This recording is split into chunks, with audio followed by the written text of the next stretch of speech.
Everyone, आज जो मैं आपको बताऊंगी वो है परफॉर्मर राइटिंग के बारे में कि जो है आप कैसे परफॉर्मर को राइट डाउन कर सकते हो। सबसे पहले यहाँ पे लिखा हुआ है केस नंबर। इसमें आप यहाँ पे मेंशन करोगे कि कौन सा केस है, मतलब 1 2 3 आपकी हिस्ट्री का नंबर क्या है।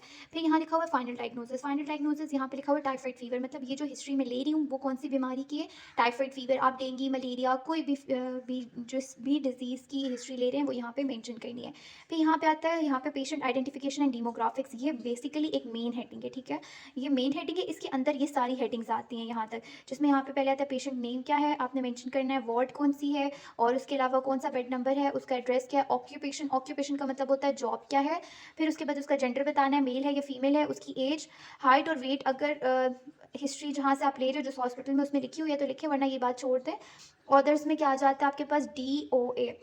DOA का मतलब होता है द डेट ऑफ एडमिशन, कब वो आया था वो आपने यहाँ पे मेंशन करना होता है। TOA का मतलब होता है किस टाइम पर वो आया था, हॉस्पिटल में किस टाइमिंग पे आया था। फिर लिखा हुआ है MOA। MOA का मतलब होता है the mode of admission, emergency और OPD। यहाँ पे सिर्फ आप दो ही चीज़ें लिख सकते हो, या तो इमरजेंसी में वो आया था या OPD में आया था। फिर DOD का मतलब क्या होगा, द डेट ऑफ डिस्चार्ज, कौन सी डेट को वो यहाँ से गया है, हॉस्पिटल से डिस्चार्ज हुआ है। फिर चीफ कंप्लाइंस, इसमें आपने क्या लिखना है कि जो भी उसको सिम्टम्स हैं, मतलब जैसे मोशन है, फीवर्स हैं, वॉमिटिंग है, उसको 1 वीक से है, वो भी आपने यहाँ मेंशन करना है। अब नॉर्मल पेल है तो 15 डेज से है, तो यहाँ पे आपने सिर्फ सिम्टम्स लिखने होते हैं और कितने टाइम से है वो चीज़ यहाँ पे मेंशन करनी होती है। फिर history of present illness. History of present illness में यहाँ पे ये मेंशन हुआ है कि जब पेशेंट आया था तो वो किस बीमारी से सफ़र कर रहा था और कितने टाइम से वो सफ़र कर रहा है, वो सारी बातें यहाँ पे उसकी कंप्लाइंसेस आप यहाँ पे मेंशन करते हो कि उसकी प्रेजेंट इलनेस की क्या हिस्ट्री है, ठीक है, वो आप यहाँ पे बता रहे हो। फिर मेडिकल हिस्ट्री। मेडिकल हिस्ट्री के अंदर आप क्या लिखते हो कि इसको इस पास्ट में कोई और बीमारी तो नहीं थी, मतलब कि फॉर एग्जांपल जैसे हाइपरटेंशन या डायबिटीज़ मेलाइटिस या CKD, उसको कोई था तो नहीं, मतलब इसको CKD यहाँ पे नहीं है तो माइनस लिखेंगे ऊपर। उसके अलावा हाइपरटेंशन नहीं है तो वो भी आप यहाँ पे माइनस लिखोगे। तो ये आप उसमें साथ बताते रहते हो कि कौन कौन सी ऐसी इलनेस पहले से, इसको कोई पहले से बीमारी तो नहीं है। फिर इसकी सर्जरी के बारे में बताते हो कि इसको पहले कोई सर्जरी वगैरह हुई है या नहीं, वो बता सकते हो। फैमिली हिस्ट्री में पूछेंगे आप, या तो इनकी फैमिली में डायबिटीज़ है किसी को या नहीं है, वो आप लिखोगे। प्लस का मतलब है, और अगर नहीं है तो आप उसमें माइनस लगा दोगे। फिर आता है पर्सनल हिस्ट्री। पर्सनल हिस्ट्री में आपके पास आता है स्लीप डिसऑर्डर, मतलब इसकी जो स्लीपिंग पैटर्न है वो क्या है, एपेटाइट क्या है, बॉवल क्या है, मतलब इसको इसकी हैबिट्स क्या है, वो सब कुछ आप यहाँ मेंशन करोगे।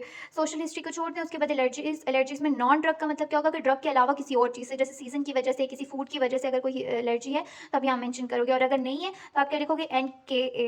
NKA का मतलब नॉन नोइंग एलर्जी, मतलब हमें पता ही नहीं है कि एलर्जी है ही नहीं। उसके बाद ड्रग एलर्जी। मेडिकल हिस्ट्री एक मेन हेडिंग है, उसके अंदर आता है ड्रग एलर्जी, जिसमें आप NKDA लिखते हो, मतलब D का मतलब क्या होगा, drug, non knowing drug allergy. उसके बाद ये वाला इस तरह का आपके पास टेबल बना हुआ था हिस्ट्री के अंदर, उसमें आपने ड्रग वाली जगह पे क्या लिखोगे कि यहाँ पे ड्रग का ब्रांड नेम और साथ में यहाँ पे जेनेरिक नेम लिखोगे। ब्रांड का, ड्रग और जेनेरिक नेम इस जगह पे लिखोगे। Purpose of the use. Purpose of the use कि वो इंसान ले क्यों रहा था।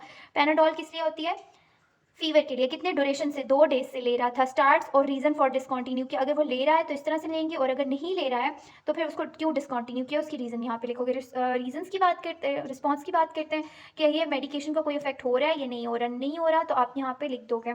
उसके बाद यहाँ पर आता है अनअफेक्टेड, मतलब यू अफेक्ट का मतलब कोई ADRs वगैरह तो नहीं है, और कंप्लाइंसेस क्या उसको अफेक्ट हो रहा है उससे या नहीं हो रहा है, यहाँ पे आप वो मेंशन करोगे। हिस्ट्री में आ जाते हैं रिव्यू ऑफ द सिस्टम। उसमें आपने लिखना है जैकलेट, ठीक है। मतलब ये जैकलेट के ऊपर मैं अलग से एक वीडियो बनाऊंगी, फिर मैं आपको इसको अलग से एक्सप्लेन करूंगी, ठीक है। तो ये जो है जैकलेट यहाँ पे आप मेंशन करोगे। और द रेलिवेंट हिस्ट्रीज, मतलब कोई और बीमारी तो नहीं है, वो आप यहाँ पे मेंशन करोगे। उसके बाद physical examination, only relevant positive findings, मतलब इसमें आप फिजिकल एग्जामिनेशन देखोगे। फिजिकल में सबसे पहले जनरल आता है वाइटल साइंस। वाइटल साइंस में क्या आप लिखते हो, BP, और साथ में आपने उसका BP मेंशन करना है। PR का मतलब होता है पल्स रेट, RR का मतलब होता है रेस्पिरेटरी रेट, और T का मतलब होता है टेम्परेचर। तो यहाँ पे आपने उन तीनों का लिखना है कि ये सब ठीक है ये नहीं है। फिर आपके पास सिस्टमैटिकल फिजिकल एग्जामिनेशन में क्या लिखोगे, कार्डियोवास्कुलर, जिसमें S1 S2 प्लस O आता है। इसका मतलब होता है S1 का मतलब होता है हार्ट साउंड 1, हार्ट साउंड 2 और 0। अगर ये इस तरीके से आपकी फाइल के अंदर, वो वैसे फाइल्स के अंदर लिखा हुआ था, अगर इस तरीके से फाइल्स के अंदर लिखा हुआ है इसका मतलब ये हुआ कि वो ठीक है। उसके बाद गैस्ट्रो इंटराइट, मतलब GIT के अंदर देखते हो, नॉन टेंडर एंड सॉफ्ट, इसका मतलब होता है तब भी वो ठीक है। नॉन टेंडर है तो वो पेशेंट ठीक है। रिस्पायरेटरी चेस्ट क्लियर, मतलब ठीक है। नर्वस सिस्टम 15 आउट ऑफ 15, इसका मतलब ठीक है। स्किन जो है पेल है, क्लियर है, नॉर्मल है, वो यहाँ लिखोगे। उसी तरीके से उसके जो है यूरिनरी सिस्टम के बाद और अदर कोई सिस्टम, वैसे ये सब कुछ फाइल के अंदर लिखा हुआ है, ठीक है। उसके बाद इस तरह से कोई अगर कोई एक्सरे हुआ है तो आप यहाँ पे लिखोगे। अगर ECG हुई है, अल्ट्रासाउंड हुआ है, CT स्कैन हुआ है, MRI हुआ है, तो वो आप इस वाले पोर्शन में मेंशन करोगे। उसके बाद यहाँ पे आती है हेमाटोलॉजिकल टेस्ट, जिसमें आपने एक तरफ टेस्ट के नाम लिखे होंगे, ठीक है। दूसरी साइड पे आपने उनकी रेंज लिखनी है। ये जो पोर्शन होता है ये वाला, इसमें आपने क्या लिखनी होती है, रेंजेस वाली पोर्शन में नॉर्मल रेंज लिखोगे, फिर डेट वाइज रिजल्ट, मतलब जिस तरह इसका 3 और 4th में हुआ है तो यहाँ पे हमने डेट वाइज उसके रिजल्ट्स मेंशन किए हैं। अगर एक दफ़ा आपने यहाँ पर जो है वो कर दी है, मेंशन कर दी है रिजल्ट्स, तो यहाँ पे मतलब आपने अगर इनकी यूनिट्स यहाँ पे लिखती हैं तो फिर यहाँ लिखने की कोई ज़रूरत नहीं है। इसी तरीके से LFTs मतलब लिवर फंक्शन टेस्ट है, और यहाँ पे उनकी नॉर्मल रेंजेस लिखोगे और आगे से वो बताओगे कि डेट वाइज उनकी क्या रिजल्ट्स आए। उसी तरीके से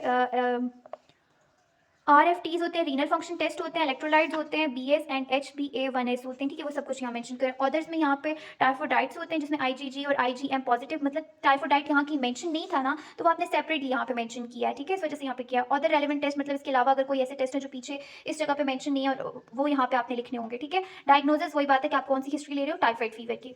फिर ये ट्रीटमेंट एट अ हॉस्पिटल, इसका मतलब क्या होता है, डोजेज फॉर्म यहाँ पे आप मेंशन करते हो, ठीक है।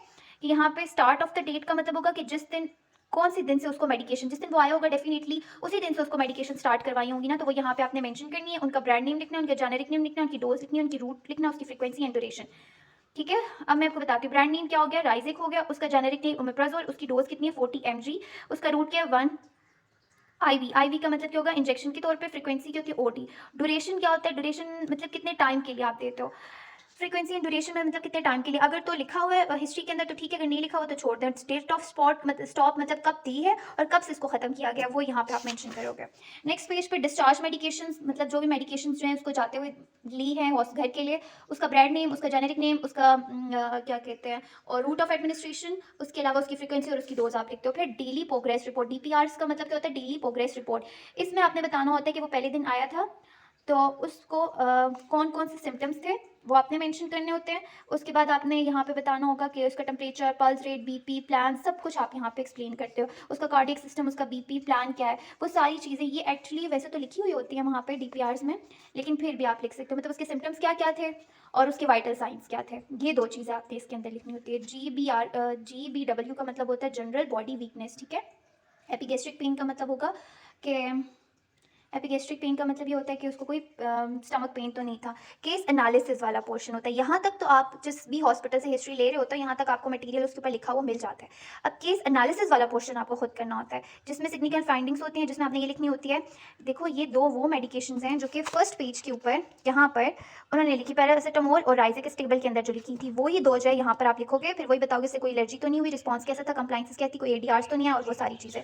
फिर मेडिकेशंस को अब आप एनालाइज कैसे करते हो, जो मेडिकेशंस यहाँ पे हॉस्पिटल ट्रीटमेंट में दी गई हैं, जैसे पहली कौन सी है, राइजिक है, ओमेप्राजोल, वैसे यहाँ लिखा हुआ राइजिक ओमेप्राजोल है 40 mg IV OD, जैसे लिखा हुआ है ना एज इट इज़ वैसे ही देखो, जैसे यहाँ पे लिखा हुआ है वैसे ही यहाँ पे एज इट इज़ यहाँ पे लिखा हुआ है। फिर आपने यहाँ पे बताना है कि इसको क्यों दिया गया है, इसकी इंडिकेशन क्या है। सबसे पहले यहाँ पे आप बताओगे इंडिकेशन, ये आपने इंडिकेशंस बतानी है कि हम ओमेप्राजोल को क्यों क्यों दे सकते हैं। पेप्टिक अल्सर में दे सकते हैं, हार्ट बर्न में दे सकते हैं, स्टमक पेन में दे सकते हैं, GERD में दे सकते हैं। मतलब ये हुआ कि कौन कौन सी कंडीशन में ओमेप्राजोल दी जा सकती है। स्पेसिफिकेशन का मतलब ये होता है कि इस हिस्ट्री के अंदर हमने ओमेप्राजोल उस पेशेंट को क्यों दी है, तो हमने उसको इसलिए दी थी क्योंकि हमने DPR में पढ़ा था इसको क्या था, गैस्ट्रिक पेन था, तो हमने इसको गैस्ट्रिक पेन के लिए दी है। फिर आप इसकी स्टैंडर्ड डोज के बारे में बताओगे। स्टैंडर्ड डोज कौन कौन सी आती है, 20 से 40 mg, मतलब ये 20 भी mg की भी हो सकती है, 40 mg का भी इंजेक्शन हो सकता है। फिर उसके बाद यहाँ पर आप बताओगे प्रिस्क्राइब डोज के, प्रिस्क्रिप्शन में इसको क्या दी हुई है। यहाँ पे हेडिंग्स नहीं नजर आ रही ना, मैं आपको यहाँ पे दिखाती हूँ। देखो सबसे पहले आप लिखोगे जनरल इंडिकेशंस, फिर उसके बाद जो आप स्पेसिफिकेशंस में बताते हो, केस स्पेसिफिकेशन क्या थी, फिर स्टैंडर्ड ट्रीटमेंट और फिर प्रिस्क्रिप्शन डोज के बारे में बताते हो, ठीक है। यहाँ तक आप करते हो।